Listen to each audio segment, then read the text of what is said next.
Magandang umaga, ngayon po ay araw ng Linggo, August 28, 2023. Update po muli sa lagay ng panahon.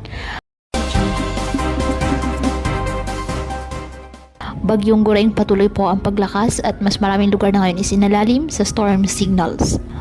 Inaasahang lalakas pa bilang isang super typhoon ang Bagyong Gureng at aabot sa 195 km per hour bago ito humina at tumama sa Taiwan malapit po sa extreme northern Luzon. Hindi naman inaasahan sa ngayon na tatama ito sa anumang bahagi ng kalupaan ng ating bansa. Malakas po ang hatak nito sa habagat o southwest monsoon na siya namang magdadala ng malawakang mga pag-ulan sa unang araw po ng pasukan.